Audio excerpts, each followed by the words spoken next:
First off, I want to thank everyone for coming this evening. I know some of you had to drive a ways, and we really appreciate you coming out here. My name is Danielle. I spoke to most of you on the phone. I work for True Health Center for Functional Medicine, who is the one who's hosting this evening. First off, I want to go over a few housekeeping items.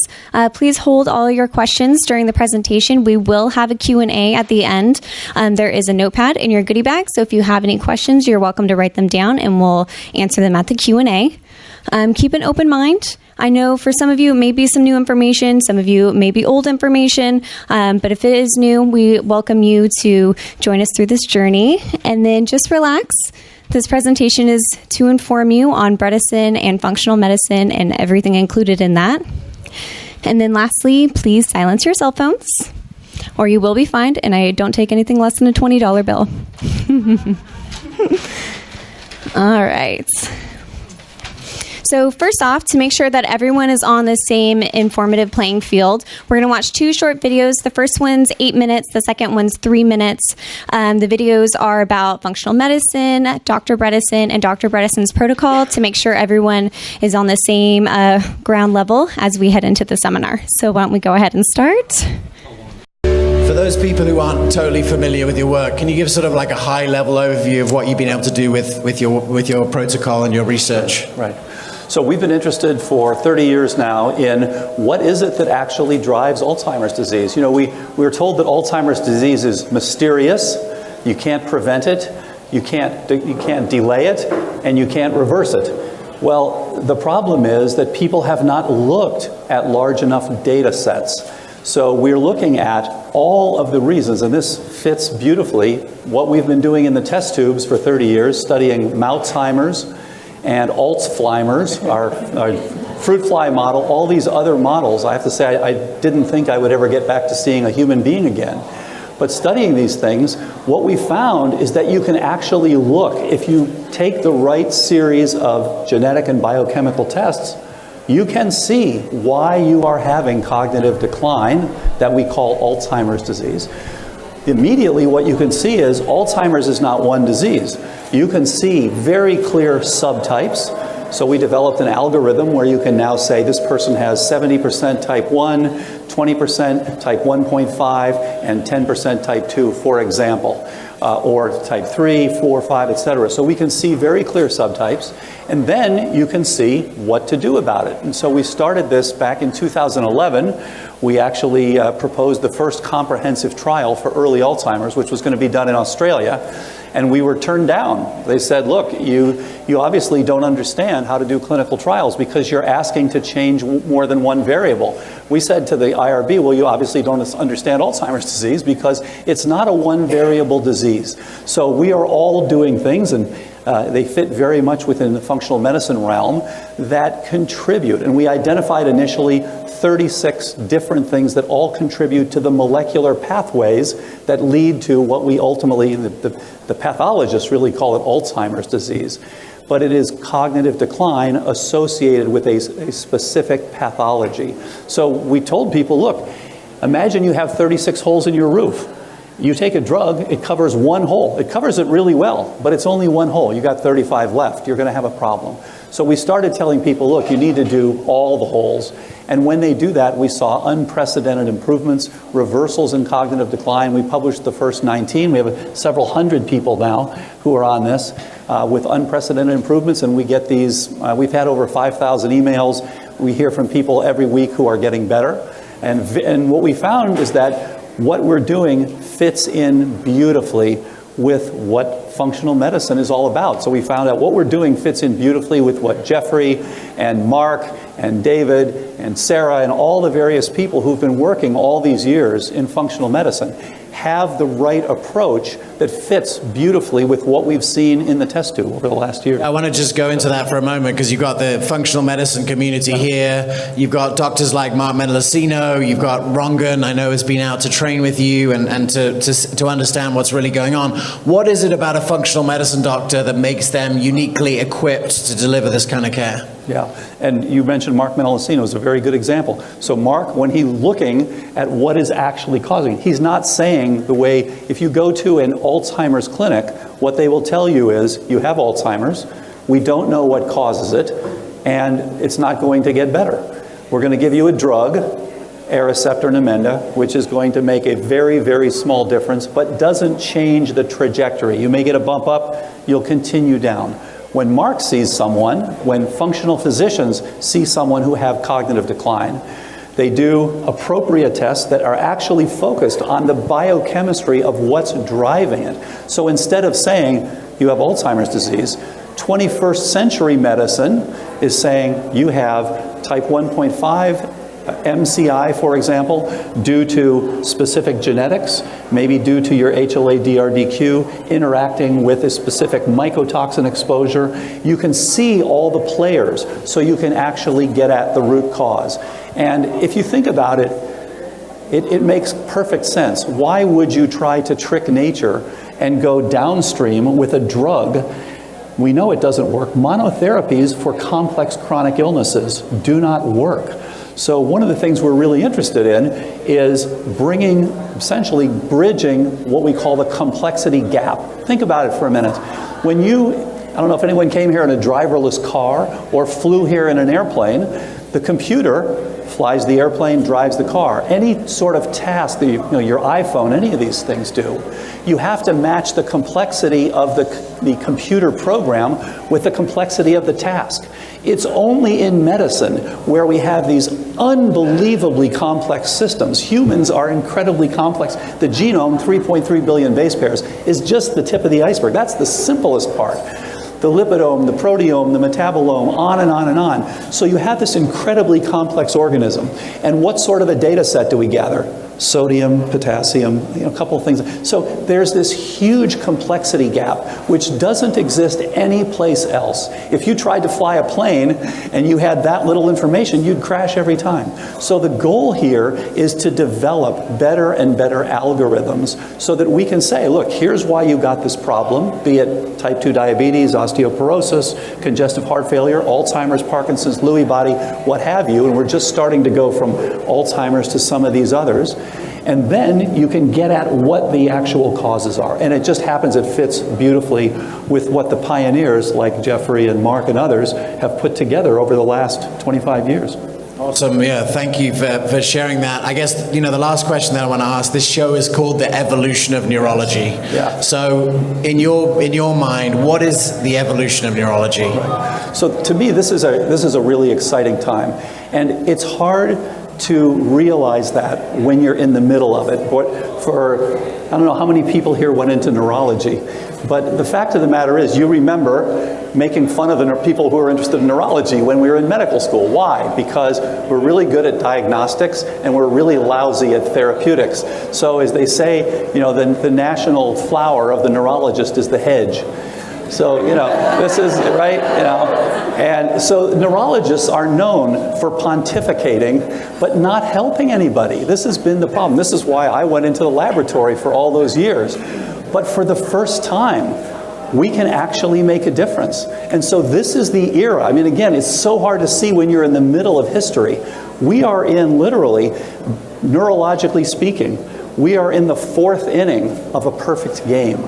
So all of us are part of history. It's the part of history of functional medicine. This is a real revolution.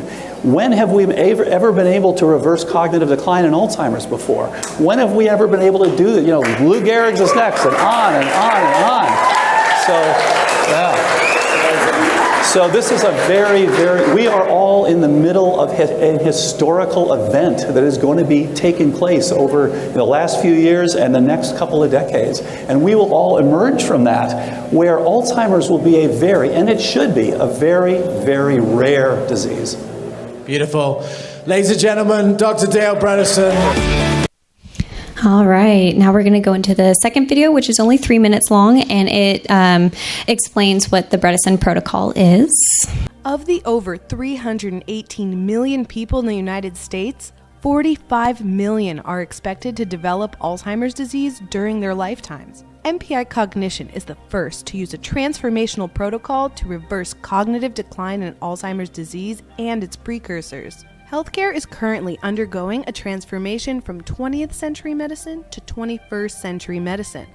20th century medicine relies on small data sets for traditional diagnoses, which do not answer the question of why the illness is present. This one-size-fits-all approach has been thus far unsuccessful in treating chronic illnesses such as Alzheimer's disease. This brings us to the transition to 21st century medicine, which uses large data sets for diagnoses and helps identify changes in the network of the human body that characterize chronic illness. We can reveal the why for each individual and address the cause of each condition in a comprehensive, personalized, and pragmatic way. This transition combines the best of Western medicine and Eastern medicine practices. Using the 21st century approach, we have found that treating Alzheimer's is analogous to repairing a roof with 45 holes. Treating the disease requires addressing many aspects of the body at one time, as you would when repairing holes in a roof. The more holes you cover, the more success you will have at fixing the problem. The current pharmacological approach is focused on developing a drug to combat Alzheimer's. If we were to create a single drug specific to Alzheimer's, it would have to perform so many different functions that it would be unlike any drug ever developed. While the single pill approach may not be a viable option, by knowing the characteristics of the disease, we can address the underlying problem and patch 45 factors, or holes as we referred to them in our earlier analogy. This approach is the cornerstone of the Bredesen Protocol. Interacting with and covering many of the factors we have identified thus far leads to unprecedented results.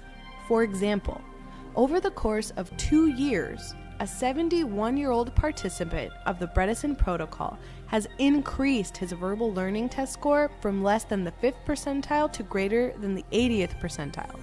His auditory delayed memory score also saw significant improvement. It went from less than the 15th percentile to greater than the 75th percentile, and the list goes on.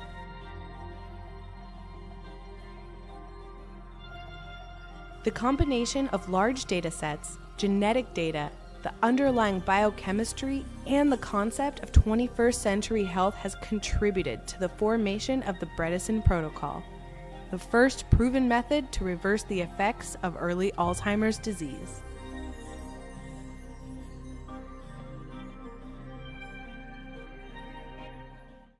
Now, are you ready?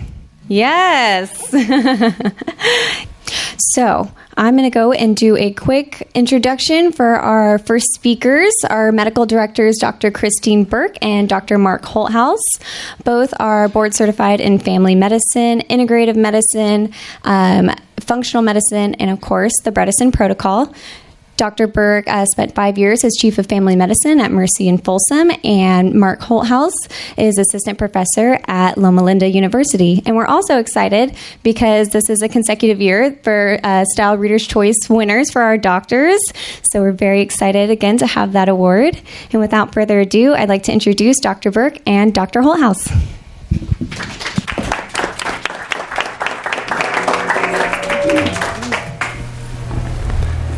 Okay, no reverb. I'm going to stay back here. Hi, everybody. How are you? Are you comfortable? Good. All right. No one's too cold, too hot. If you are, let us know. Raise your hand. Someone back. So we're honored to be here to present something that's very near and dear to our hearts. I've had some personal experience in my own family with this disease, as has Dr. Burke. And so most of us, if we talk to our neighbors, our friends, our family, have had some either direct or very near indirect connection to this ailment. And in 25 years of family medicine, I've been fairly ineffective other than what a lot of us have, which is a couple of drugs. And it's very daunting, and it's a very emotional diagnosis because you feel like there is no hope. One of the things that we want to talk about is the differences between the past few years and what's more relevant with Dr. Bredesen's new information, and that's really why we're all here tonight. There's been this past experience where you present to the neurologist and you're given this diagnosis, which is really like a death sentence. It's a very terminal, very depressive feeling where there's a couple of medications that might be offered, but really no hope as far as any kind of a change in the trajectory of the disease.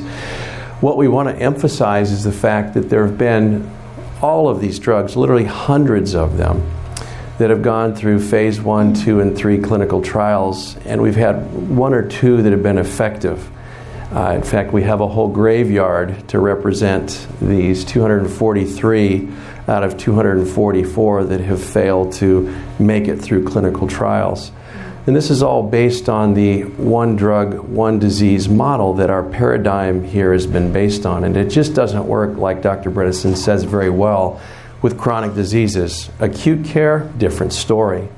So if you focus on one aspect of a chronic illness, like getting rid of the amyloid plaque, which we find in the brains of people that have had Alzheimer's, we're finding that the results don't always match what our expectations are. And that's what a lot of these clinical trials have shown, is that there's just not the expected result. And it's been highly expensive and highly frustrating. Some of these drugs, the research folks didn't believe the results. So you'll see ×2 on a couple of these drugs.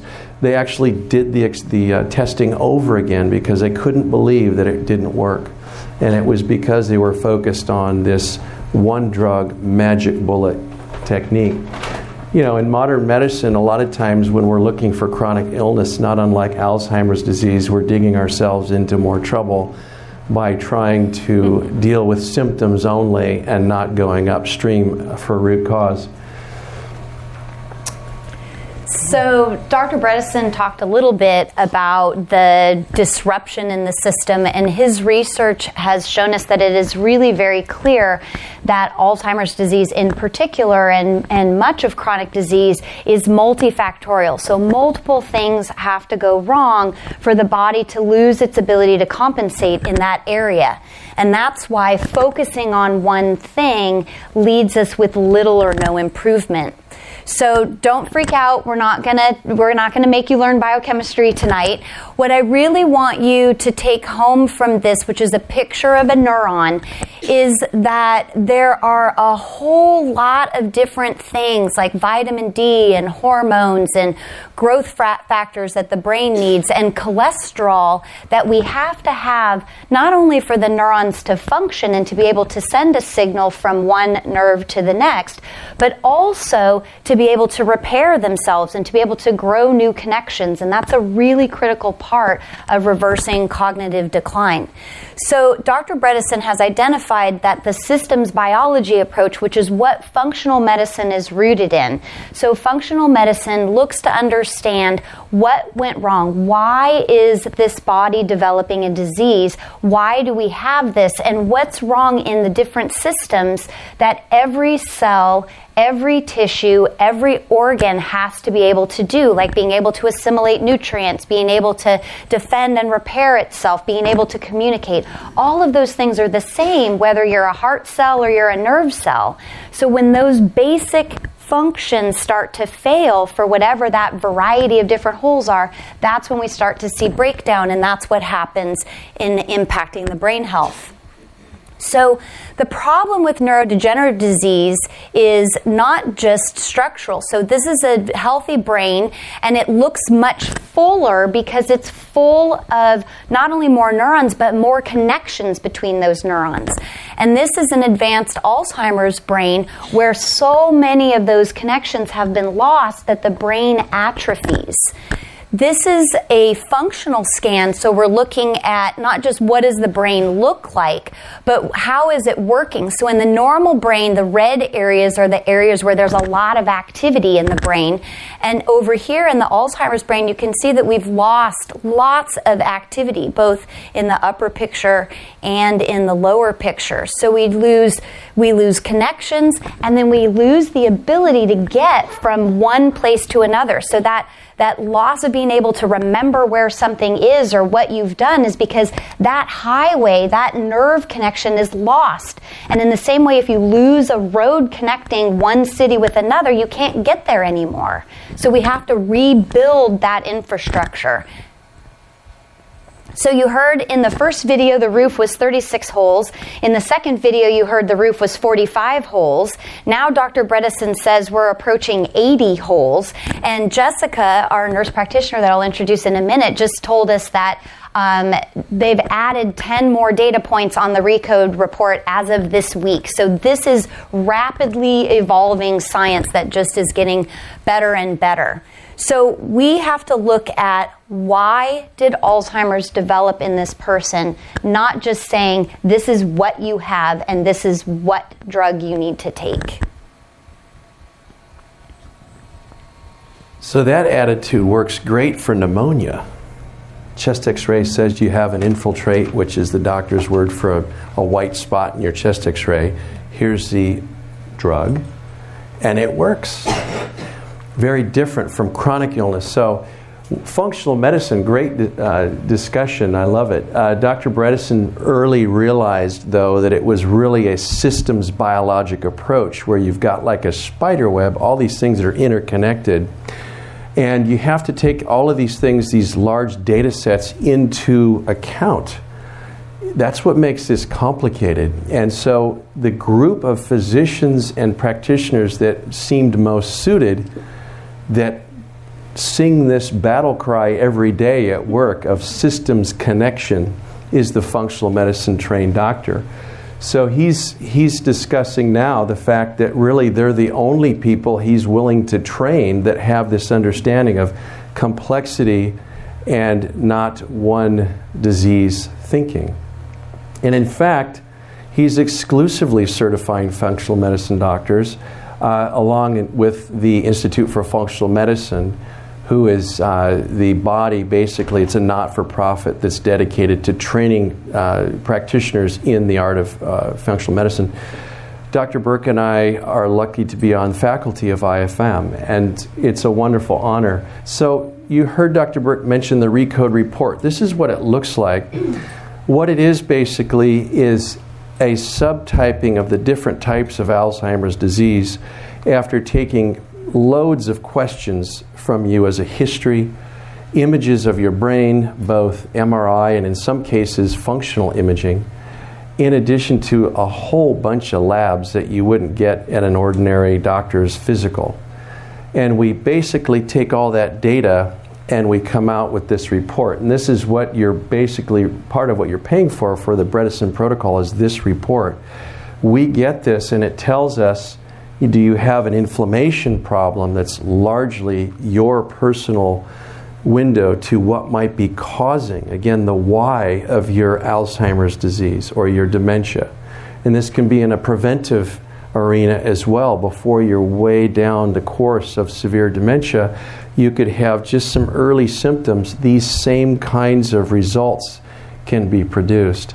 We're looking at inflammation, we're looking at vascular issues where there's lack of blood flow to the brain. There is problems also with, as Dr. Burke recommended or referenced, problems with micronutrients and hormone deficiencies. So we look at that. Glucose imbalances, glycotoxicity, that's the type 1.5, is a big problem in our culture where you've got a lot of pre-diabetes and what we call insulin resistance. It's toxic to the brain. We call this type 3 diabetes. So, back to you. Our little Sonny and Cher duo. So why our center for this process? Well, Dr. Holthouse and I, as he mentioned, are a couple of the few that have been certified in this protocol. And we received our training actually directly with Dr. Bredesen. In fact, in both of those videos, we were chuckling over here because we saw the backs of our heads in a couple of different shots. We're like Dr. Bredesen groupies now. But we were fortunate to be able to go actually to the Buck Institute for Aging Research in Nevada and receive our training there. And then our physician's assistant, Mark Fierro, who's over here, and our nurse practitioner, Jessica Santos, both also received their training with Dr. Bredesen directly. So all of us have been with him learning how to administer this program. These guys are an integral part of our team. It is their role to gather the massive amounts of data. He talked about needing big data. It's a lot of data. It's their role to gather all of that data so that we can synthesize it through Dr. Bredesen's algorithm. Cornerstones are things that are anchor slides. This is the most important slide we think in the presentation because it's the high-level information you want to leave with. This is a lifestyle program. Don't let us fool you in any way. We want you, if you remember nothing else, to leave here thinking, knowing that this is a lifestyle program. And food as medicine is a huge point on that. And it's not just macronutrients, what you get from eating your whole foods, but the micronutrients that you're receiving there. Clean water, clean air. Toxins are a huge issue. So when we talk about food as medicine, I'm assuming it's clean foods, it's organic, and we can talk about those things more later. Sleep. Sleep is when you do your repair work, and if you're not doing good sleep, you're not repairing, you're not recovering from the day's activities. This is the time where the body clears itself, the brain in particular, of its toxins. And so this is super important. Movement's important. We know that activity is how you make some of the trophic growth factors to keep your nerve connections, Dr. Burke alluded to, and your nerve cells themselves alive and healthy. And mind-body, stress is a big thing. It creates all kinds of problems, including cortisol, which perpetuates atrophy, shrinking of the part of the brain that we're talking about tonight. And then hormone balance. There's a lot of buzz out there about bioidentical hormones and are my hormones out of whack. And so stress management feeds into this whole discussion. It's not just sex hormones like estrogen and testosterone, but it's things like thyroid and then vitamin D, which is truly a hormone. So step one, we really want to figure out what are the factors that are causing the loss of your nerve cells prematurely, robbing you of the quality of the life that you could potentially have. Mark Fierro, my PA, is famous for coming up with acronyms, and I give him a hard time. But he came up with one that I thought was particularly ingenious this last couple weeks and shared it with me. SEEDS, just like seeds, SEEDS. The first S stands for sleep. The first E is exercising the brain. The second E is exercising the body. D is for diet.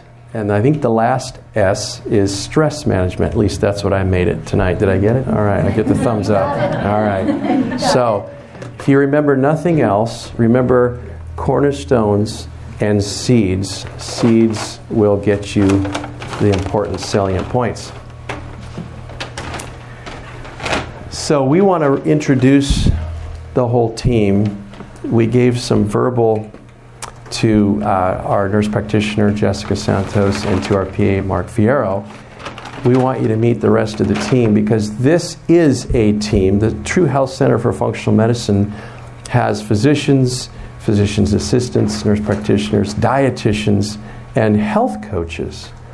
And without them, we can't do the seeds work. So I want to introduce them right now, and I'm going to go ahead and let you guys introduce yourselves as you get up to speak, one by one if you don't mind. Christina LeBeau is our RD, our dietitian. She's been with us a long time, and she's particularly good at reaching people, and so I'm proud to introduce you, Christina. Thank you very much, Dr. Holthaus and Dr. Burke. Hello, everyone. It's nice to see some familiar faces. And so, as Dr. Holthaus said, I'm the registered dietitian. If you have any trouble hearing me, let me know. But I have the wonderful pleasure of speaking to all of you about food. And it plays such a critical role in cognition and brain health. And I'll touch on the aspects and how it can even improve memory, too, if anyone's experiencing cognitive decline. Oh, perfect. All right, so here we go. So how many of you have heard of the Nigerian paradox? No one? Okay. So in Nigeria, and then in this country, they have this very interesting phenomena where a majority of the population have this gene type, ApoE4. Some of you might be familiar with it. And this gene is one of the strongest risk factors for Alzheimer's disease. So by having this gene, we would expect that they would have a proportional diagnosis of Alzheimer's dementia, but yet we don't see this. And so why is that happening? Well, the answer lies in their nutrition. They primarily eat a plant-based diet. They eat a lot of fiber and low animal fats. And that is one of the primary messages that I've really woven into my talk. And that is really at the core of what I do, but as a team, that food is medicine. It's much, much more than calories.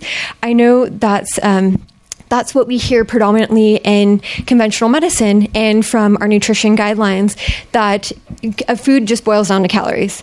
So you can see here on this slide, so we have in the very center energy. Yes, food does provide energy for the body, but it provides much more than just that.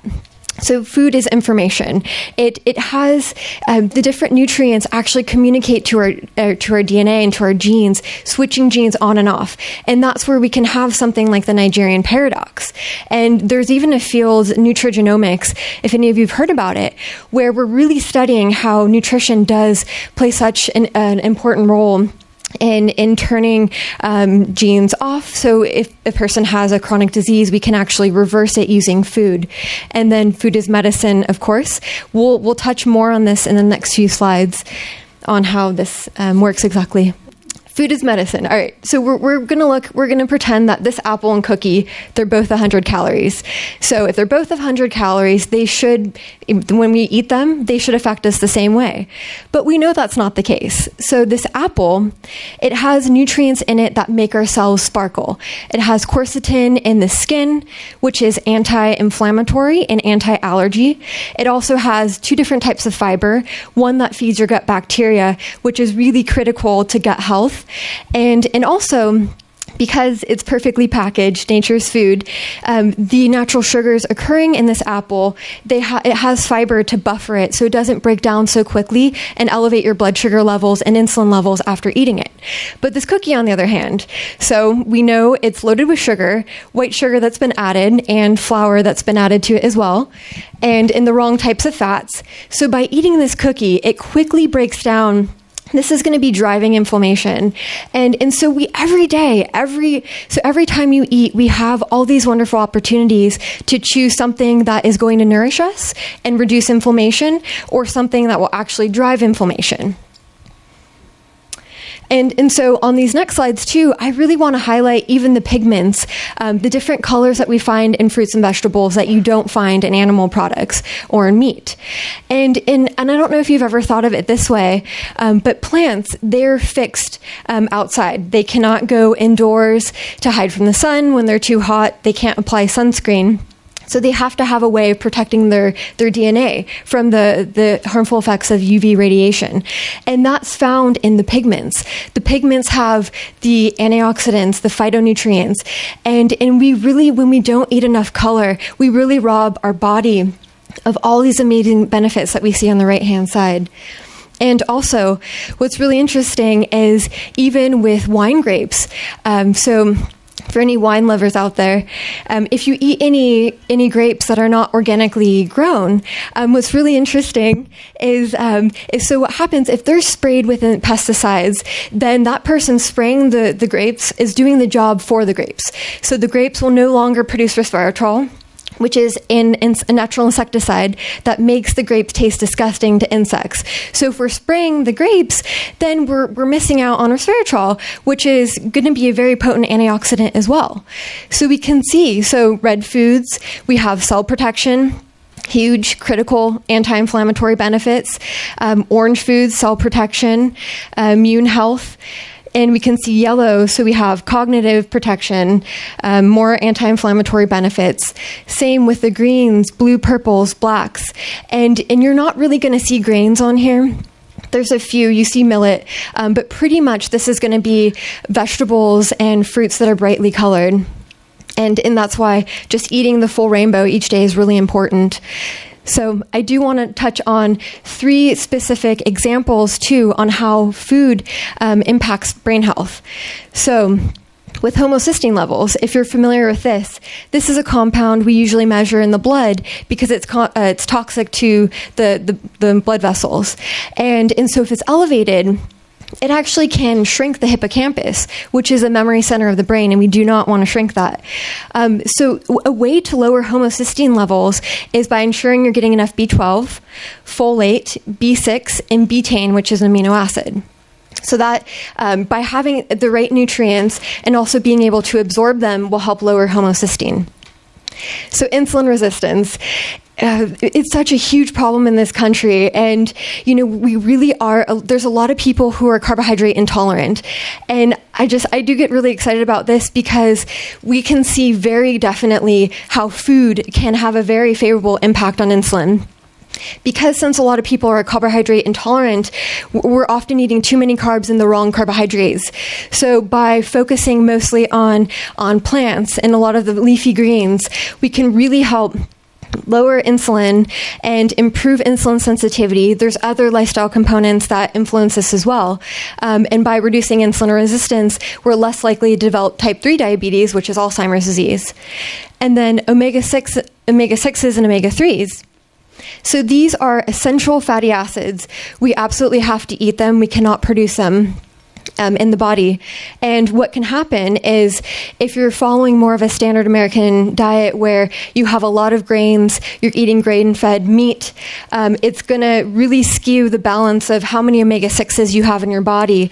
And if you're not eating enough fatty fish or even like walnuts, chia seeds, but still you can eat too many omega-6s, which compete with omega-3s, which is going to diminish the amount of omega-3s, and it's going to make you very prone to inflammation. Since more omega-6s make your body more inflammatory or more inflamed, the rate ratio between omega-6s to omega-3s will make you in a state that is less inflamed, which is really important. And another topic, so food as medicine is critical, but number 2, if you haven't heard of intestinal permeability or leaky gut, this is a topic you're going to hear more about, but it's very important that we discuss it as well. Because our intestines, it protects us, it's a barrier to the outside world. So it spans from our mouth all the way to our anus. It's a very long GI tract. But specifically in the small intestine, in the colon, that's where we're susceptible, depending on our lifestyle, depending on how stressed we are, depending on what kind of food we're eating, depending on what kind of medications we're taking, we can actually harm this barrier. And so if you can see, these colorful lines right here are proteins, they're tight junctions. They hold the intestinal lining together. So if this wall breaks down and there's any fissures that's separating the cells, that means now we're going to have undigested food particles leaking into the bloodstream, and that's how we can develop food allergies and food sensitivities. That means now we're malabsorbing nutrients, which is then going to drive this cognitive decline as well. And also, it makes our body more inflamed. Our immune system is on high alert. It can lead to autoimmune diseases and a host of other things. So the health of the gut is critical.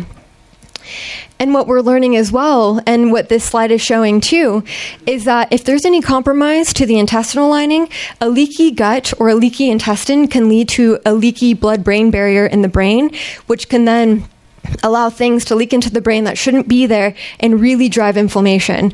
So it's really important that we address the whole person, look at the health of their gut, and make sure we're nourishing it and then giving them the right foods. So this is part of what to expect if you work with me. And so what we want to see, so we talked about color. Color is amazing. I can't emphasize it enough. And even just aiming for all 7 colors each day at different meals or snacks. Treating meat like a condiment is especially important if you have the ApoE4 gene. And especially so eating whole foods, detoxifying vegetables, critical to helping aid the body of eliminating toxins.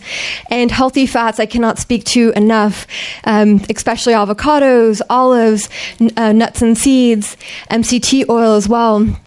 And then the last one here, so probiotics and prebiotics, these are really important for the gut health. So eating fermented foods and also the type of fiber from vegetables to feed that gut bacteria, which will help keep the gut from becoming leaky. And then what to avoid. So these foods on the right, these are the foods that lead to inflammation in the gut, then leads to inflammation to the body and the brain. Like gluten can actually harm those tight junctions in the gut. And dairy can also be inflammatory to the gut as well. And of course, sugar. Sugar is in many forms, and you might be surprised to find it in foods that you eat. But sugar is something you'd want to watch out for as well. So this is my last slide, but I just wanted to touch on, I know with the advent of the internet, it's amazing. We have so much nutrition information at our fingertips, but it can be very daunting and overwhelming because, you want something that works for you. There's a lot of different nutrition camps. They don't all agree. And so to be in a functional medicine practice where we can see your labs, we can see your genes, we know what types of foods are going to be best for you, that makes all the difference. Because instead of just traveling through this internet world of nutrition blindly, now you actually have guidance. And I just want to touch on this too, so I know you can see these two books. On the right is Dr. Bredesen's book. On the left is a cookbook that has very similar font. I don't know if you noticed any typos in the title, but it says End of Alzheimer's. And I was surprised, so I actually bought this book, and it contains some of the inflammatory foods in it that Dr. Bredesen says to avoid. So that's just the other part. You might be doing your best to pick something that's going to be right for you when you might be misled, unfortunately, because of what they say on the cover makes it sound like it's the right fit. So I do want to thank you very much for your time and attention. I'm going to turn it over to Victoria, and she's going to talk about stress and sleep. Thank you.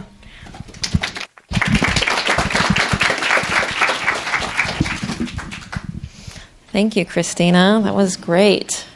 Let's all take a couple nice deep breaths. I need them. They're for me. Okay. So, my name is Victoria, and I'm a health coach at True Health Center for Functional Medicine.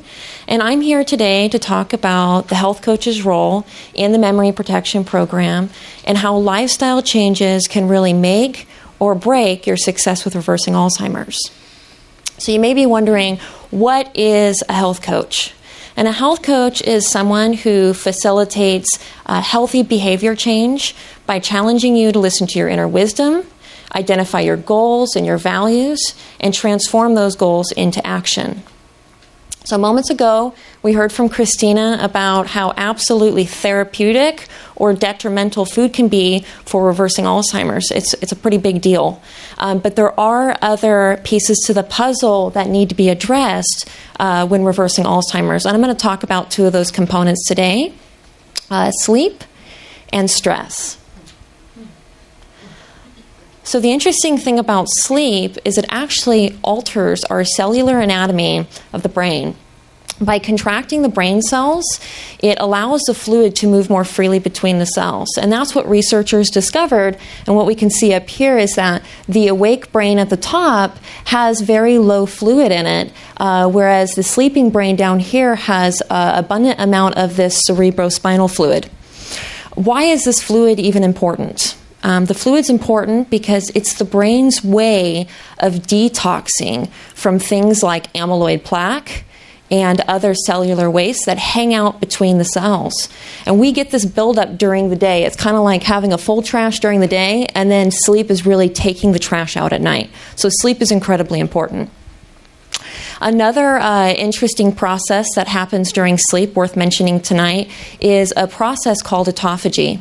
Autophagy is a fancy word for cellular self-eating.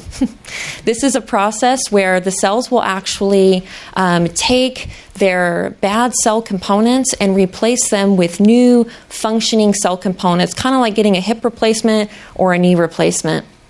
So let's imagine for a moment what it would be like to not have autophagy. it would look a lot like cells carrying around dysfunctional cell components. We wouldn't have room for those new components. It would be much like powering a flashlight with worn out batteries or a broken bulb.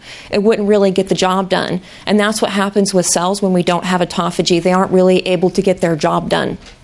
So that's a pretty important part of sleep. That's why sleep is addressed with a health coach and a really important pillar into reversing Alzheimer's, because it really is very important. So who's ready to talk about stress? I am. So did you know that stress is the leading cause to memory loss? That is something to stress about. So raise your hand if you have ever heard of the vagus nerve. Oh, got some smart people out there. So, as you may know, the vagus nerve is the longest nerve in the body, and showing in yellow here, it touches almost every major organ, including the heart, the gut, and what we can't see here is it actually originates in the brain. So we can see that it's pretty far-reaching, and what we know is that because it is so far-reaching, that it plays an important role in almost every function of the body. So when we have an activated and healthy vagus nerve, we know that we're healthy and that we're able to really heal our own bodies. The bad thing, though, is that the vagus nerve can be deactivated pretty easily. And it's deactivated by stress. And I'm not just talking about these major stresses in our lives like a bad diagnosis or somebody we love being in the hospital. I'm talking about things like an overloaded email or an unpaid bill or even a childhood trauma that has never been addressed. So these are all things that can deactivate the vagus nerve. And when the vagus nerve is deactivated, we also see a large increase in cortisol. And as Christina mentioned, that is the stress hormone. And so cortisol is actually very damaging to the neurons found in the hippocampus, which is that memory center of the brain. So we know that a deactivated vagus nerve is directly related to that memory loss. There is good news, though. We can activate the vagus nerve, and we can actually do it pretty easily. But what we want to do is we want to activate the vagus nerve on a regular basis, and we want to build what's called vagal tone. So vagal tone is when we're doing those exercises regularly, and everybody needs kind of a different customized technique. So what does it look like when the vagus nerve is activated? It looks like a balanced immune system. It looks like improved detox pathways, which is pretty important. It looks like a decrease in inflammation and an increase in serotonin, which is a really important neurotransmitter for sleep, mood, and memory. So let's talk about some ways that we can activate our vagus nerve. Some ways we can activate our vagus nerve tonight is we can all hum, we can sing, we could chant. My favorite is we could all laugh. We could also do some deep breathing, which also helps to activate the vagus nerve.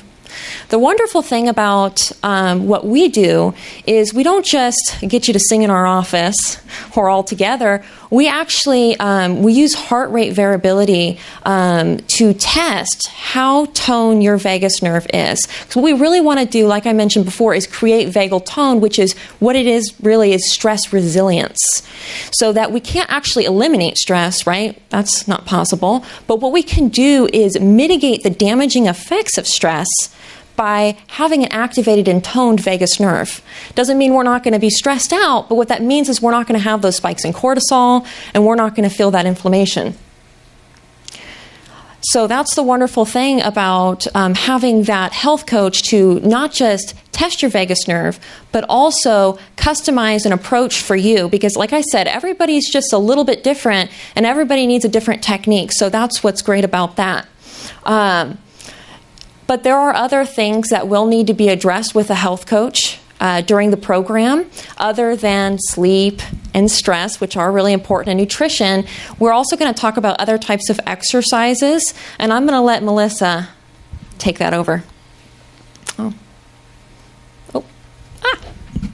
you you go. You want to do it for me? Yeah. How's everybody doing? Good. We awake?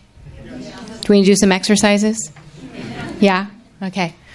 So again, I'm Melissa. I'm one of the health coaches here at True Health, kind of partner with Victoria. We do a lot of brainstorming to kind of deliver the best services we can for everybody here. What I'm going to speak about tonight are exercises, that of the body and of the brain, and how they relate to helping reverse cognitive decline. A little graphic there of your brain working out. So before I get started with that, I'd like to just take a minute to define cognition for you. I think most of us have a general idea of what this means, but as it's defined here, we see that it's the mental action or process of acquiring knowledge and understanding through thought, experience, and the senses. And if you take a look at the graphic here, you'll see that it's made up here of cogs in gears. And what I want you to take away from that is that they're all moving pieces. And when one moves, it affects the other. And that's much like what happens with our brain. We want to make sure that that is always flowing properly. When it's not, we do experience cognitive decline. This is a response to the aging of the neurons and the decreased speed at which the brain functions. When we experience cognitive decline, we start to see some symptoms. Some of those symptoms are memory loss and overall brain dysfunction, which can result in frustration. Some of that rears its ugly head when we walk into the kitchen and we stand there for a second going, why did I come in here? Right? Little things like that. Or you go to the grocery store and you knew that you meant to get something, and then you get home and you go, I got everything but that item, right? Those are kind of some simple things, but those start to get more frequent that we see with cognitive decline. So what we can do to help reverse that is train the brain. How many of you knew you could train your brain? All right. Maybe you're already doing some of the stuff I'm going to talk about. So what we do here at True Health is, in the beginning, we need to establish a baseline. We need to run some tests to see kind of where you are cognitively. You'll be able to test your brain's current performance through a variety of assessments that we give with the health coaches. And this gives you a baseline from which to measure your progress as the program continues. So we'll do that a couple of times, and you'll be able to see how some of these exercises, how some of the eating changes, the dietary changes are actually helping make the difference. So how is it that you train your brain? Well, as we know, your brain has muscle memory in a sense, so it can be toned. You just need to know how to exercise it. Dr. Bredesen in his book mentions that we want to practice brain training for about 10 to 20 minutes a day, 5 days per week. He has lots of research that shows that that does help. The way that we have you do this is through Brain HQ. This is an online program that you would log into on a daily basis. The reason that we've chosen Brain HQ is that Dr. Bredesen has found that this ends up having the most sustainable results over time. There are a number of different programs out there, but Brain HQ, like it says here, has all of these different exercises that work all the different functions here. So one thing I like to point out is when you challenge your brain, it can improve, but it can also be frustrating, right? We want to set the bar so that you have some growth. It can be frustrating when you're going in there and doing some of the programs and feeling like, well, I already knew that I couldn't do this, and now you're just showing it to me again, right? But the idea is that you have a team here that's to support you for that, right? We're going to talk to you about how that's going. We're going to give you some strategies. Some of those end up being the stress strategies, right? We'll do a little bit of mindful breathing as you're doing your brain exercises. So we really have some tools here to share with you as well. So as we flex the brain, it's important to flex the body, right? I said we were going to talk about two pieces of exercise. We exercise the brain, now we need to exercise the body. Dr. Bredesen does recommend incorporating 45 to 60 minutes of exercise into your day at least 4 days per week. So is this what we mean by reversing cognitive decline through exercise? No. Do not walk away from this lecture thinking that's the way to do it. This is more like it, right? It's finding an activity that is going to work for you, that you are going to be able to do regularly, consistently, that you take pleasure in at some point, right? We know that there's all kinds of benefits of exercise, right? People can lose weight, you get those endorphins going, but we don't always focus on the benefits of exercise to the brain. There are quite a few here. Regular exercise stimulates your brain to repair synapses and promotes the growth of neurons in the brain. Remember way back at the beginning of the presentation when Dr. Burke was talking about the synapses, those connectors in your brain? We know that there is a particular hormone that is produced as a result of exercise that does just that. So that's pretty cool. Here's a little bit of a graphic to explain that. The first picture here shows that your brain has all kinds of connections, and we want those to remain lit up. We want those to remain connected, right? We know that when they start to break apart, it's kind of like crossing a bridge that you've always crossed, and suddenly you go to cross the bridge, and the bridge is hanging on the other side of the cliff, right? You need to find a way to bridge that again. We don't want to leave you in the gorge. And some of that memory loss we experience in the cognitive decline is essentially that connector that has fallen away. By exercising and training the brain, we can start to help repair that. And of course, through food and all the other things these wonderful people have talked about. Okay? So we do want to help you understand that this is a lot of information, the exercise, the movement, the brain training, and all of those. It's a lot to get going if you're not currently practicing that. It's something that we need to build up to. And that's why having a partnership with the team here is really important. This is not a picture of all of our program participants out there running a triathlon, okay? However, what I do want you to look at is imagining that you are this person right here in red. Right in the middle there, there's a person in red, right? They're out there running the waves. The rest of the people is your team, right? It's your health coach, your front office staff, your doctors, your dietitian, your nurse practitioner, your physician's assistant, essentially all of us out there partnering alongside you, so that as you do get into the ocean, right, and you're feeling the waves and you might get knocked down, we're here to pick you back up. We're here to cheer you on, and we're here to help pave the way. Okay? Sound good? We're going to go run a triathlon? We'll just get you moving. So your job is to take that first step by making a commitment, and that commitment will be to yourself and to your health. And with that, I'd like to turn it over to Dr. Burke again. Thank you, Melissa. Yes, thank you. Great job, team. We really are fortunate to work with, I guess I don't need two mics. You don't want to hear me that bad, right? We're really very fortunate to work with such an amazing team of professionals, and that's part of what makes this so successful. So what are the beginning steps in this program? We start with a delightful 4-hour intake process. We split that up over 2 days to make it manageable. We have a very extensive patient history. We use what's called the functional medicine timeline, where we look at not just your medical history, but what has happened in your health in the context of your life experience, because all of those things start to give us clues about where things may have started to break down for your body individually. Then we use the validated assessment tools that the team was talking about in terms of evaluating where you are cognitively, and then the in-depth lab evaluation with multiple vials of blood. There are about 200 data entry points in the RECODE report that we send to Dr. Bredesen to enter into the algorithm to generate the RECODE report. What you saw in the RECODE was actually just page 1. That was the summary page. There's several other pages that will set out what you would need in your program to help heal the brain. The program is a year in length, and it includes about 20 to 30 hours with our collaborative care team.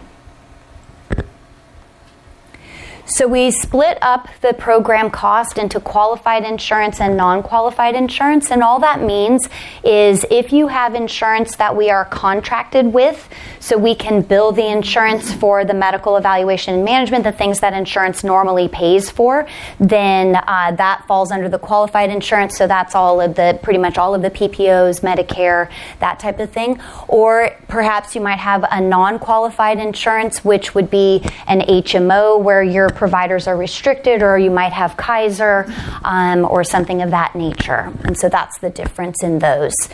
So what I want you to think about is the cost of 1 month in a memory care facility runs about $8,000 to $10,000 a month. If we can push that off, if we can save you a month or 3 months or a year or 5 or 10 from when you would need to go into a memory care facility, you have more than made back your investment in recreating brain health in this program. The other thing that I think that's important to think about is we're not used to in our health culture having to pay for things to do with our health other than paying our insurance premiums. We like to think of our health insurance as actually caring for our health, but in this country we really have a sick care system. Our insurance pays for it when we are sick. It doesn't pay for us to get healthy, to learn how to create health in our bodies, or to learn how to be better shepherds of our own health and our brain health in particular for tonight. So when you think about other areas of insurance in our life, what do we expect from our car insurance? Our car insurance doesn't pay when you need to get new tires or replace your windshield wipers or get a new transmission. It pays for the catastrophe when you've had an accident. And the same is true with our homeowners insurance. It doesn't pay for all those lovely things that we have to do, like repainting the house or putting a new roof on or replacing your water heater. We all expect to pay for those things in every other arena of our lives except for health care. And so when our health insurance or our sick care insurance doesn't pay for something, we think that thing doesn't have a value, or it's not something that we need to do. And I'm here to tell you that that is absolutely wrong, and that is why we have such an epidemic of chronic disease. Pills don't fix chronic disease. They mask symptoms, they delay progression sometimes, that's the good thing, but they don't fix what got you there in the first place. That is up to all of us to do. That's maintenance. So the Bredesen Protocol, there's some additional expenses in the program, just we want to be fully transparent. So the Bredesen Protocol Support subscription is a 1-year subscription. When you amortize that over a year, that's about another $80 a month. That includes our access to the Recode report platform multiple times throughout the year, and also it includes your subscription to Brain HQ, so that's not additional. Your personalized supplements are another additional expense. The protocol gives us a very extensive list of what nutrients and anti-inflammatories and things that your body needs based on that big data set that we're collecting, so that we can help to start rebuild those synapses. And then the 2 NeuroQuant MRI brain scans, these are specialized MRI scans, so we cannot use previous MRIs to get this information. This specific type of MRI allows us to actually measure the volume of the hippocampus and other parts, other brain components, so that we can see where you are when we begin the program and then what we have accomplished at the end of the year. Now, from a medical perspective, if it is medically necessary for you to have an MRI, if it's appropriate for you to have a brain MRI, then your insurance will pay for that. The quantitative component of that is usually covered by insurance, but not always. So just so you know what that expectation is. We have negotiated some very, very good cash pricing. So if you are a Kaiser patient, for example, and we can't bill your insurance, we have very good cash pricing for the NeuroQuant MRI, which is, I think, $960, $790. Am I having a dyslexic moment? Yeah, $760. Okay, so very reasonable for an advanced MRI scan. And then there may be some additional functional medicine labs beyond what the Bredesen Protocol asks for, that in the course of evaluating where you are in your health and what may be dysfunctional in the body, that we need to do so that we can right the ship, so to speak, so we can figure out what needs to happen for you. And then any insurance copays or deductibles, if you have a qualified insurance, we are required by law to collect these, and we cannot waive them or write them off. So with that, I will ask Dr. Holthaus back up to join me, and we will open it up for some Q&A. So before we do that, we want to set some ground rules, because we've got about 15 minutes set aside for this, plus or minus a few. We want to make sure to respect everyone's time and get out at the published time, as close as we can to possible, number one. Number two, this is a topic which it's really easy to go into personal information in front of 60 people inadvertently, and we're trying to respect your HIPAA privacy, your medical privacy, so we want to keep this to kind of program questions and disease-based questions as opposed to your personal medical history. And I just want to say that to respect you all. So with that, yes. Two questions. One of them is, I know that you've done seminars and protocols for diabetes.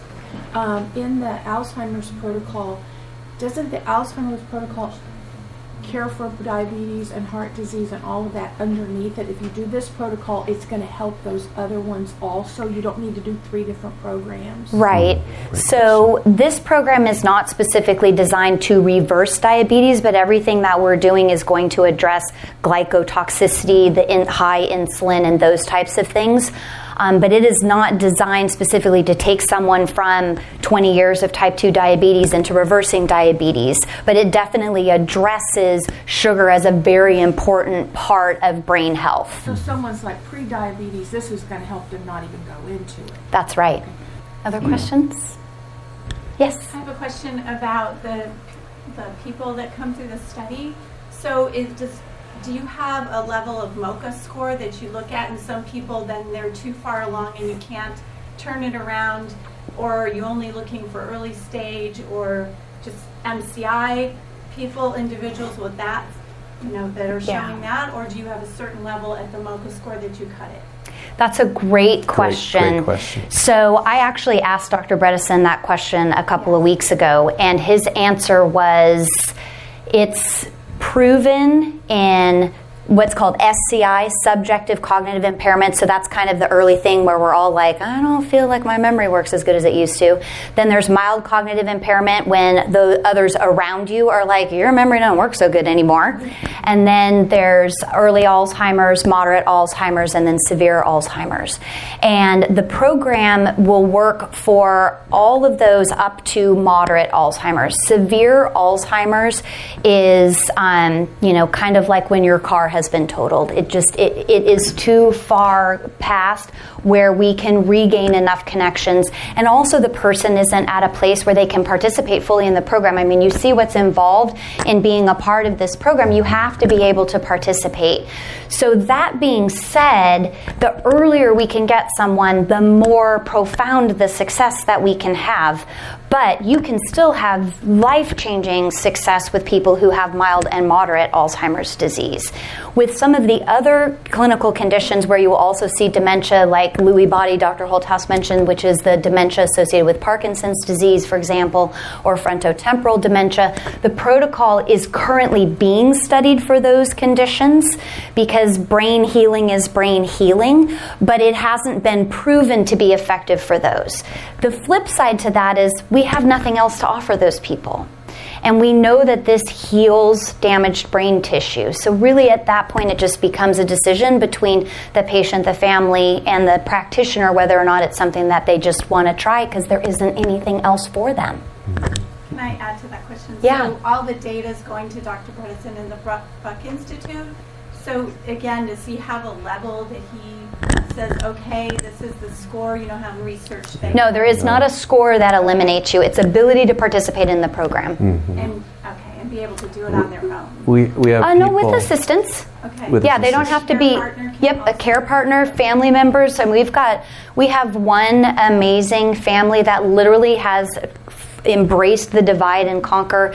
Each grandchild, you guys can speak to this because you know it better than I do, but each grandchild is assigned a brain training day, right, on the computer, because the computer was really hard. So each grandchild has a brain training day that they help, and then the daughter is cooking, and son is helping with stress management. I mean, the whole family is involved because the person themselves isn't able to navigate the planning required to do all of that. So it just requires that they're willing to go along with as much as possible. And that's another thing too that's really important to mention, is that you don't have to do every single last piece of the program for this to be effective. You go back to the 36 holes or the 45 holes or the 69 holes or however many we're at now, and if you imagine that roof, if we can patch 25 of those holes, that's going to be a whole lot better than if you're only patching one. So the more you can do, the better the results, but you don't have to do everything to get results. Mm-hmm. The MOCA, it's the Montreal Cognitive Assessment, is what she's referring to, and there is no score that's a disqualifier. We have a few people that are participating in the single digits. Anything less than a 26 out of 30 is considered abnormal. And so we try not to discriminate based on a number. It really has come down to, just with practical application and trying to implement this program, can they participate? Can they engage in what we're trying to do? Otherwise, we have to be individualized with our recommendations. So the it's a great data question. still can go to the Buck Institute to get a larger N so they can have more credibility in the biomedical side? Right, right. And even if they don't get all 200 data points entered into the RECODE report, it will come back with information that helps us do a personalized approach for that person. Right. It's a great question. Yeah, great question. Yeah. What causes the fissures in the cells of the small intestine that lead to the leaky gut?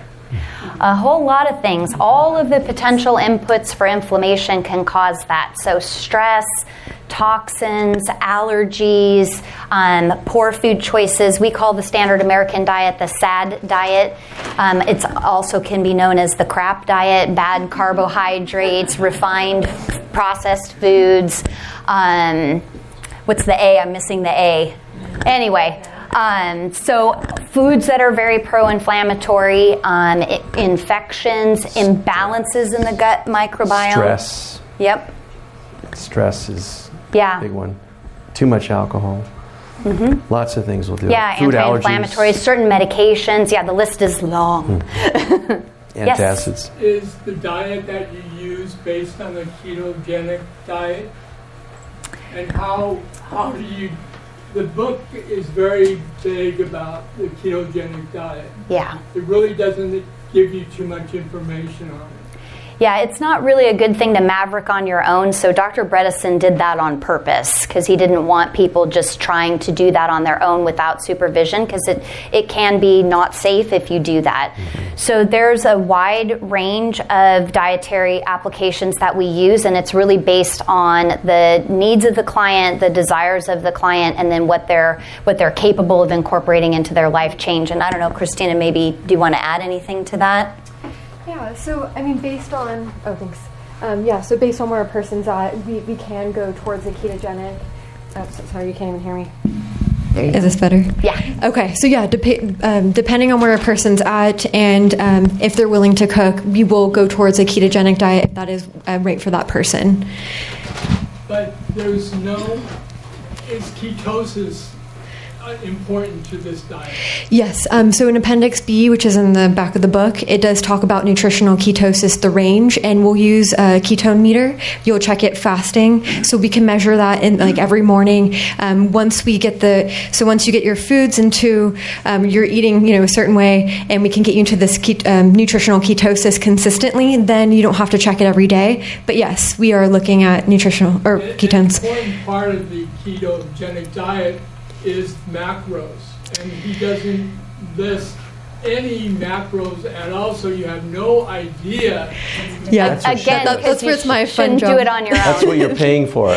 Yeah, because if we're not using dairy as one of the fat sources, because with ketogenic, fat is primary, protein's supposed to be moderate, and then carbs are very low. But that's where we have to tweak it, because I don't want a person to be too low in vegetables. We have to find the sweet spot.